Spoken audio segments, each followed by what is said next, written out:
Hello everyone, I hope you're all fine. This is part 2 of my 2025 car animation tutorial for beginners.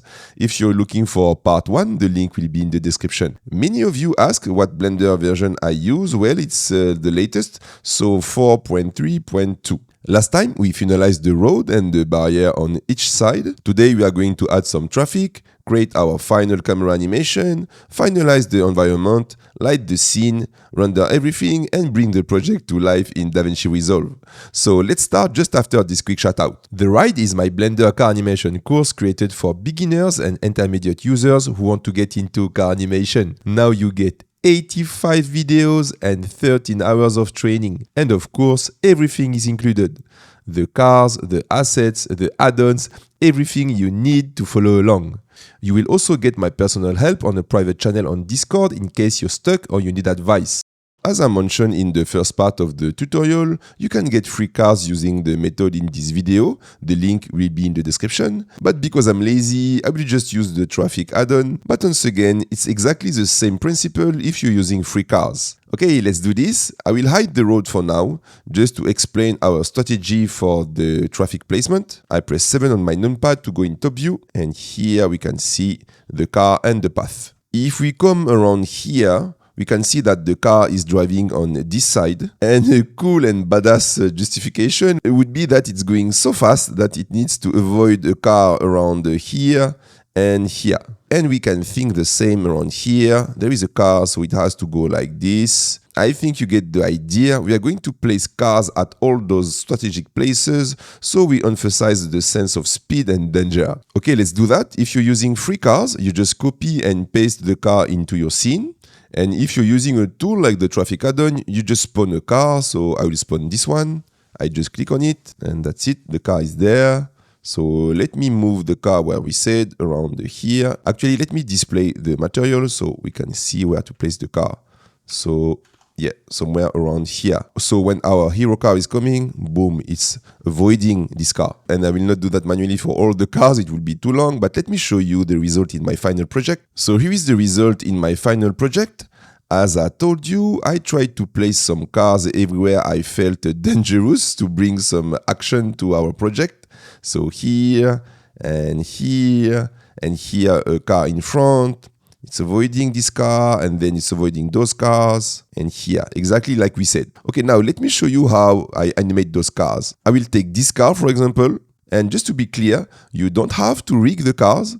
It happens to be rigged because I'm using the traffic add-on, but if your traffic cars are not rigged, it's totally fine because the animation is very simple. We are not going to animate the steering or the wheels because we don't see those with the motion blur when we will render our project. All you have to do is to place a position at frame 1, for example, and another position at frame 60 or whatever you want. So the car is only doing this animation. See? And when you cross the car, you don't have to animate it anymore because we don't see it. This is what I done for all those cars, just to give some movements. Let's talk about the special cars. And what are the special cars? The special cars are the cars that you need to be at a specific place when your hero car is coming. So here, for example, this one, you see, there are 3 keyframes and not 2 keyframes. Why? Because I added a keyframe here at frame, for example, 47, because I wanted this car to be exactly here at this moment. So I'm adding a keyframe at this time on the timeline. And I think I did the same for this one. Okay, I wanted this one to be exactly here at frame 48. So I add a keyframe at frame 48 for this car. Then all you have to do at frame 1, you just move your car somewhere before the frame you want it to be. Okay, start frame. We start here, then we want the car to be here, perfect. Then we don't want the car to stop like this, that's weird. So we move the car a little bit. Let's go, for example, frame 80. And maybe here. Add the keyframe. And now, when I cross the car, it's still moving. And this is the same for all the cars that you need to be at a specific place. Okay, now we can focus on one of my favorite parts, the camera animation. For this shot, the idea is to have our camera behind the car during the entire animation, and to make it interesting and organic, we have to move the camera as if we were on a bike or in another car, following our main subject. And this is what you want to keep in mind if you want a good camera animation. Okay, so with that in mind, let's select our first camera position, and you can, but you don't have to copy exactly what I'm doing. I encourage you to use your own vision. And concerning my camera settings, I went for a focal length of 35mm. You can go lower if you want to accentuate the sensation of speed. 24mm is perfect as well. So for the passe-partout, someone told me that we have to say that in French.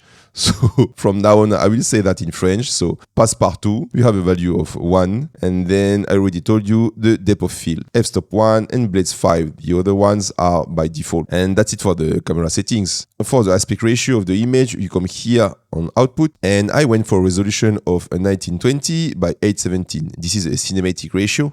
And this is what we want for our animation. And we already saw that the frame rate is 24 FPS. And as I told you, we want to be behind the car. So if you find a sweet spot that you want to start your animation with, your camera animation with, you just select the spot like this in the viewport. We already did that, but just as a reminder. So you select your spot and you press Ctrl, Alt, and 0 to position the camera exactly where you were, and then you select your camera, and here with the cursor on the viewport, you press I on your keyboard to add a keyframe for your camera. And once again, as a reminder, if you want to reframe your camera view without going out of the camera view, you click on View, and you tick this checkbox, Camera to View. So this is the first position for my camera. I started here because I wanted to see all those cars, and the car which is coming for the sense of danger. Then at frame 29, I placed my camera here behind the car. There are no specific rules for the number of frames you want to have between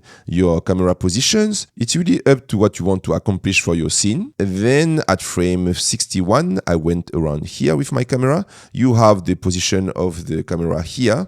And one thing you want to avoid is to go through cars. Okay, it's not logical. As I told you, you have to think as if you were on a bike following the car. So you cannot go through cars. And one thing I forgot to mention, of course, you have to use the interpolation mode linear like we did in part 1 of the video. So you select all the keyframes, right click, interpolation mode linear.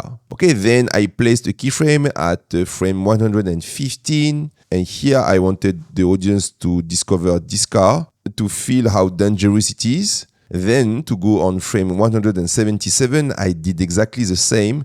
I switched side because I wanted the audience to discover this car. And finally, at frame 250, here is my camera position. Okay, so at the end we have this on this side, then here,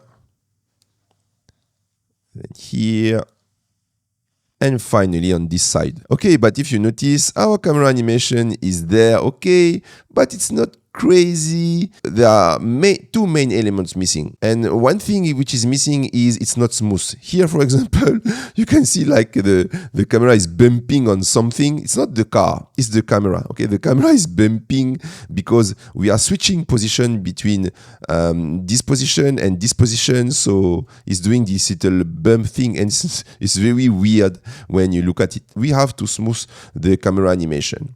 And to do that, we are going to open a new window. So let me press N to hide this. And here, you move your cursor until you have this little crosshair. You drag your window here, somewhere around here. And here we are going to change the display. And we go for Graph Editor. You go on your timeline, you select all the keyframes. You press A on your keyboard to select all the keyframes.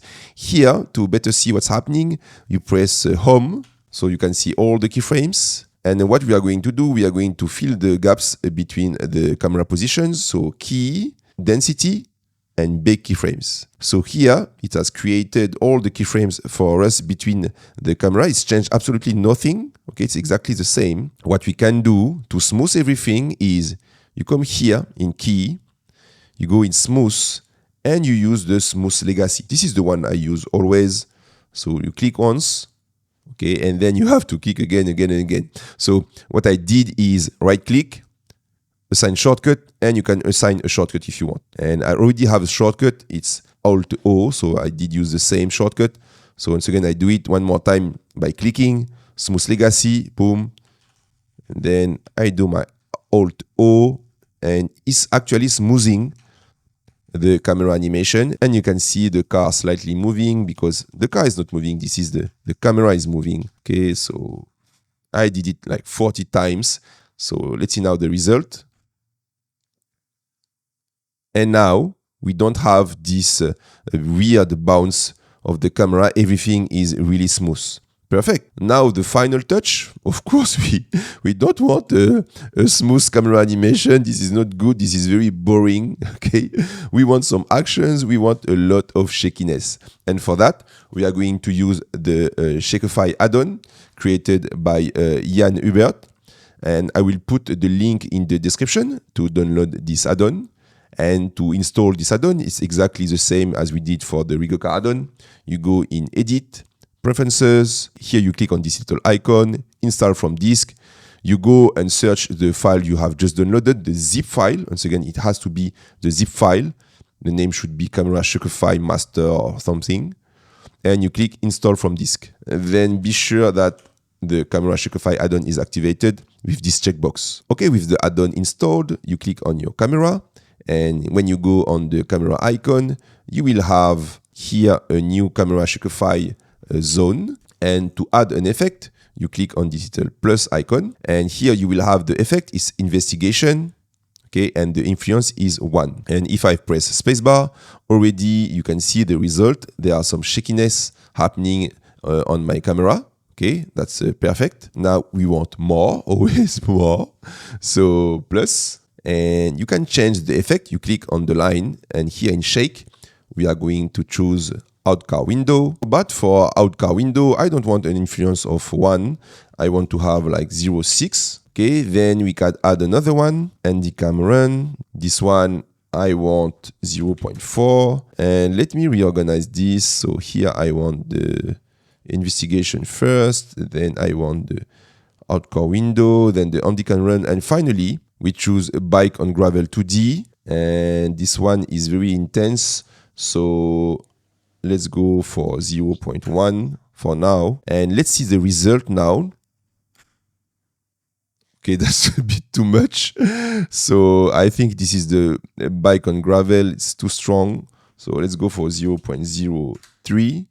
Okay, and now we have some cool shakiness happening. And this is what we are using to add some realism and organic movement to our animation. This shakiness is really key in our camera animation. And before we continue, let's add a focus point for our camera, because actually it has nothing to focus on. So I go back on frame 1. It will be easier to do that at frame 1. You press Shift A on your keyboard. You look for empty and plane axes. And let me move the plane axes around here. So G, Shift Z. Okay, around here. I press 7 on my numpad just to be sure where I place these plane axes. So G and Shift Z. Okay, I want to place it behind my car, somewhere around here, maybe around here. Okay, great. So now we want our camera to focus on this point, okay, because we are behind the car. But the thing is, if I move my car now, the focus point is not moving. So we need to attach the focus point on the car. So you select the focus point, then Shift and you click somewhere on your car and Control P and set parent to object keep transform. So now my focus point is moving with the car. And let me rename this focus. Now you can click on your camera. You go on the camera icon, and here on focus object, you select focus. Now the camera will focus this object. And of course, you have to activate the depth of field. Okay, our camera animation is finalized. If we look at the render now, it should look something like that. So I click on the render view, and that's it.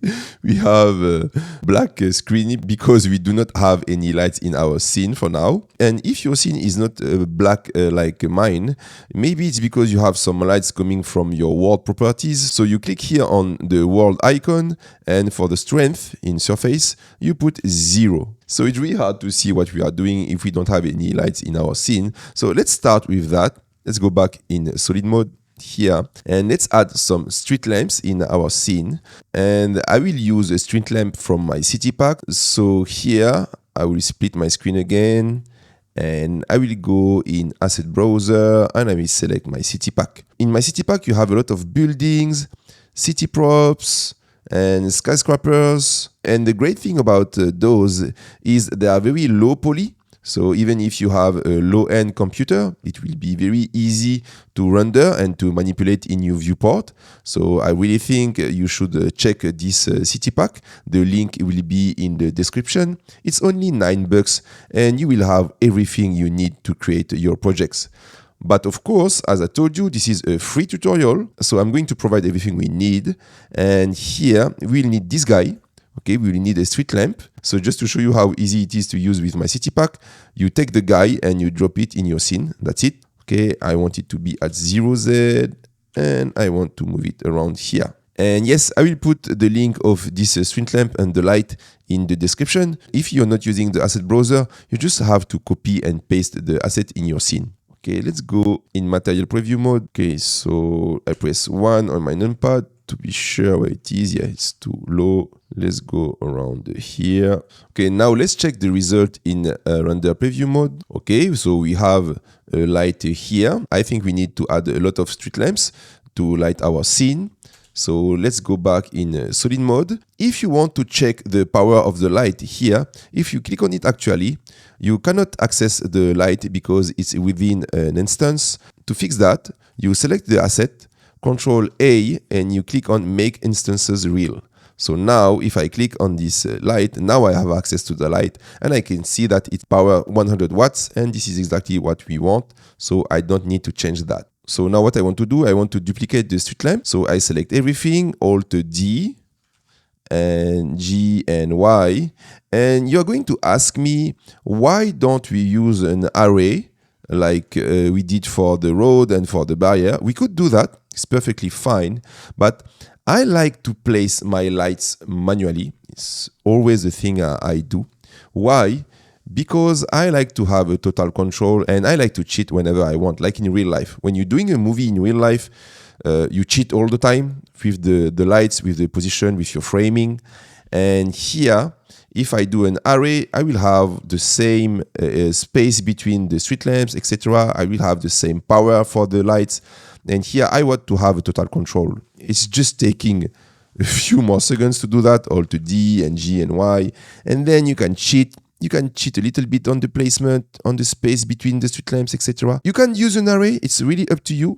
But once again, I like to do that manually. And once you have 3 lights, you can select 3 lights and Alt D again. And you can repeat the process. It's very fast. I mean, it's taking 1 minute to fill the entire scene. So I prefer to do that manually to have total control. And my advice would be you do only one side. And then when you finish with one side, just Alt D and copy paste on the other side. Now, if we look at our scene, yes, we have some lights. It looks much better now. And later we will add some headlights as well for the car to add some more lights. But for now, let's continue to add some assets to our scene. So if you check the animation, you will see that there are some buildings here and maybe at the start as well. So let's do that now. Let's add those buildings. So I'll go back in solid mode. What I did is here, I will split my screen again and I will go in the asset browser. I will go in my city pack. So here, city pack, and there are those skyscrapers. And you just take one skyscraper, you move it around here. And one thing which is cool with those skyscrapers is, let me go back in material preview mode so you can see. So here is the night version and here is the day version. Every skyscraper has 2 textures, so one for the night and one for the day. I did add a bunch of skyscrapers to have this line, and then I copy paste everything, Alt D, and you move it around here if you want. But to check the placement, what you can do is in this window, you can come here and you change the display to 3D viewport. You press 0, so you are in the camera view now. And when you go in render view, you can actually see what you're doing here. So those are the buildings. If you want to place them here, let me move that around here. So G and Shift Z. See, you can check what you're doing in the camera directly. Let me remove all that so you have a clean image here. And this is how I placed all those skyscrapers. And of course, I will provide two skyscrapers for you to follow along. So you can create a line with two skyscrapers that is coming from my city pack. I will put the link in the description. I think I will put everything in the same file. The barrier, the skyscrapers, the street lamps. Okay, that's it for the distant buildings. For the ground on the side, we don't really see it in the animation, so we don't have to create something fancy. We can create something very simple. So Shift A, mesh and plane. I will move my plane around here and let's change its dimension. You select the plane, you come in item, and for the X, let's do something like 150. For the Y, let's do like 900 meters. You move around here. And G and Y again, don't have to be precise. And really, all we are going to do is to give this thing a simple texture. So new, base color, and you go for brown, something like that, I guess. Okay, and we do the same, all to D, G and X, and you just move it around here. Once again, we don't really see the ground. Let me show you my real ground. And I did texture everything, added some grass and stuff, but once again for nothing because we don't see it. Okay, but one thing we can see are the trees. So I did add some trees everywhere. And if you check the final animation, sometimes you see the trees and I think it looks cool. Because it's not the void, it's not pure black.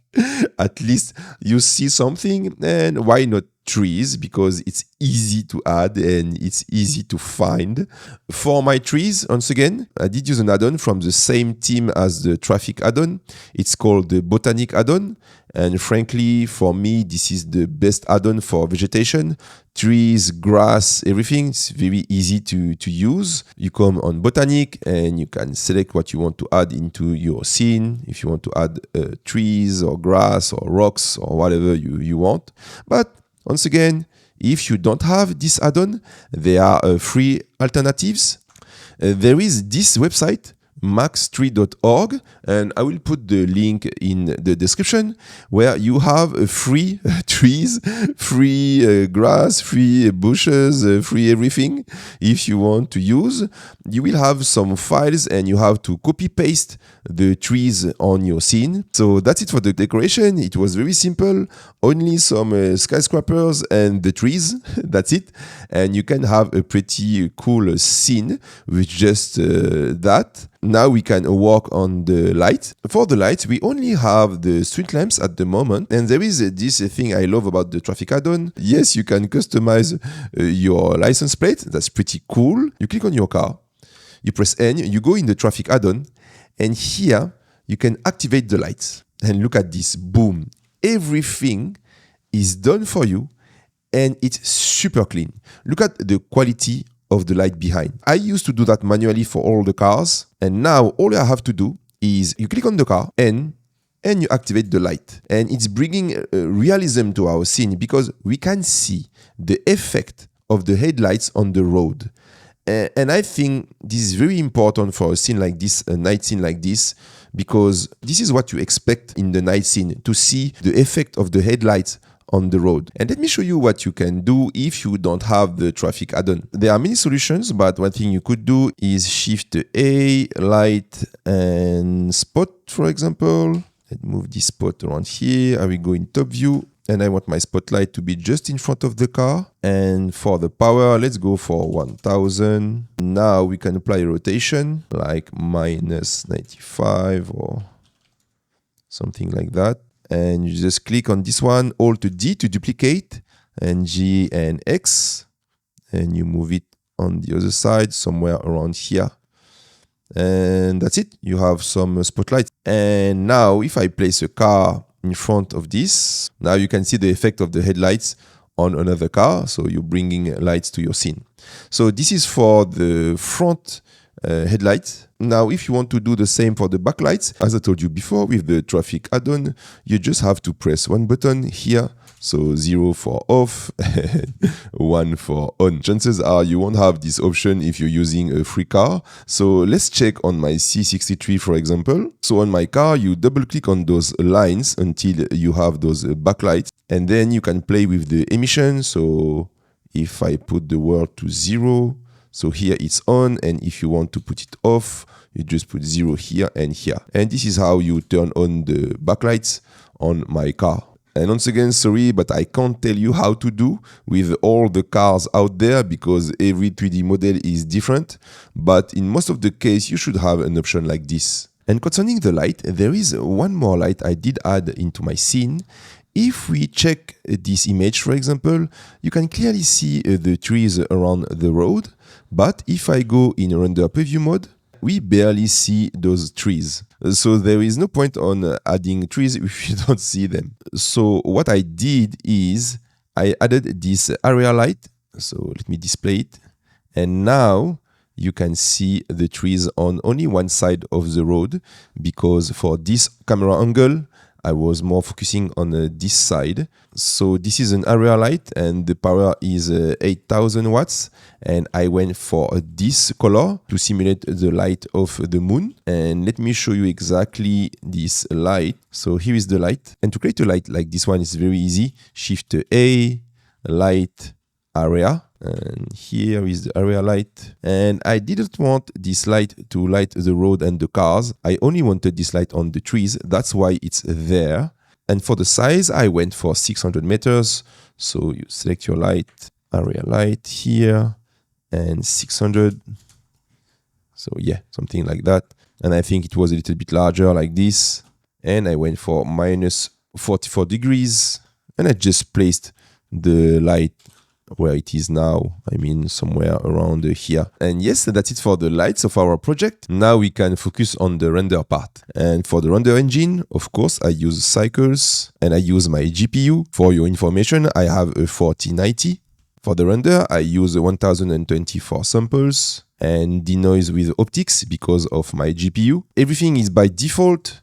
Only here, the motion blur is very important to check this checkbox. For the output properties, we already saw the resolution, and for the output files, I did use PNG and everything else by default. And for your information, it takes around 23 seconds to render an image on my computer. And once you have checked everything and you're happy with the result, and you can render the entire animation, you go in render and render animation to have all the different files. The result will look like this. You will have all the different files that we can import in DaVinci Resolve. Okay, and now in DaVinci Resolve, and just as a reminder, DaVinci Resolve is entirely free. So there is no reason to use something else unless you already have an editing software. So when the render is finished, you select all the files and you drag and drop the files on your timeline, and you should have something like that. If it's not the case, if you don't have a sequence like this, or you have individual files, that's not good, that's not what we want.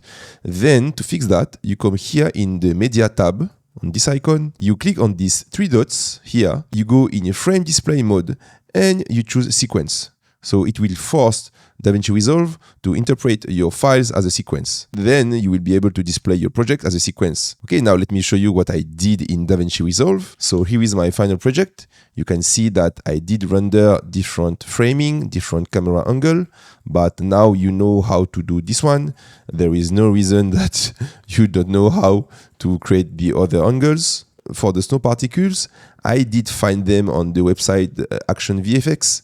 I will put the link in the description, but I think you can find free alternative on YouTube. You just have to find some assets with a black background. And then when you drop this asset on your scene, you just select the composite mode so it will blend. Okay, for the color grading, so what I do is I create an adjustment clip, and you do that here. Let me show you. You go in effect, and here you have an adjustment clip. You just drop this on your timeline, and the idea is you don't do your grading on your original footage. You do your grading on the adjustment clip, and then you put it on top of your different sequences. So the same grading will be applied to all your images. And what grading I'm talking about, you click on the adjustment clip, you go here on color, be sure to have the adjustment click selected. And what I do, it's always the same. I just use this film convert nitrate plugin. And this is a plugin I use all the time in my projects because it gives a cinematic look to your image. and it's very easy to apply. You just drag and drop it on your image, and that's it. And here are my settings. For the grain, I went for 50, and for the film stock, I use this one. Everything else is by default. And if you want to see the before and after, so here this is with the plugin and all the stuff, and this is without.